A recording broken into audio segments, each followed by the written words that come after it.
From the Newstalk ZB newsroom, this is Newsfix. In this update, co-governance protests in Wellington have wrapped up with no problems reported by police. Around 45 police were on duty today for an estimated 300 pro-co-governance and anti-co-governance protesters marching from Civic Square to Parliament. Police say it was uneventful, with no clashes between the groups, and they expect no further disruptions.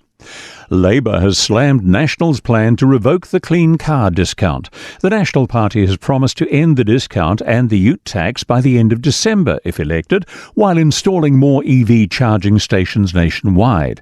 National argues Labour's figures for the scheme are wrong and says it's cost taxpayers an additional $281 million. But Labour Party leader Chris Hipkins says National's plan is nonsensical. The National Party want to make it more expensive to buy electric vehicles, which makes their commitments around putting more electric chargers around the country look somewhat farcical, because they're going to make it harder for people to buy them in the first place. National has joined Labour in condemning all violence against members of Parliament across the board. Prime Minister Chris Hipkins has claimed it's the most racist and misogynistic election ever, following attacks on two candidates this week. Earlier in the week, Labour MP Angela Roberts was slapped at a Meet the Candidates debate. Te Pāti Māori's Hana Maipi Clark's home was allegedly vandalised.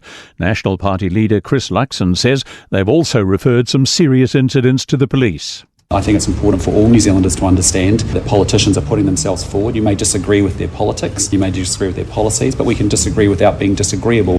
Fire crews are working through the weekend to dampen down a vegetation fire in Twizel. Cloudy skies and cooler temperatures have helped reduce the blaze at Pukaki Downs, which has been burning since last week.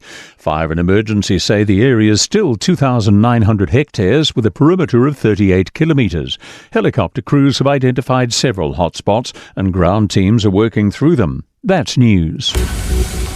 In sport, rugby's Ranfurly Shield has changed hands in the final defence of the season. Hawke's Bay has beaten holders Wellington 2018 in Wellington. Hawke's Bay's captain Tom Parsons was still catching his breath before lifting the old log. Felt it out there, both sides went hammer and tong, and the Ranfurly Shield is something special in New Zealand rugby, and it brings games like that out, that you've got to play for 80 minutes. Really proud of the boys digging deep there. Waikato beat Canterbury 37-35 to book the last NPC playoff spot. That game was the curtain raiser for the Black Ferns Wallaroos Laurie O'Reilly Cup Test, which is just underway at Waikato Stadium.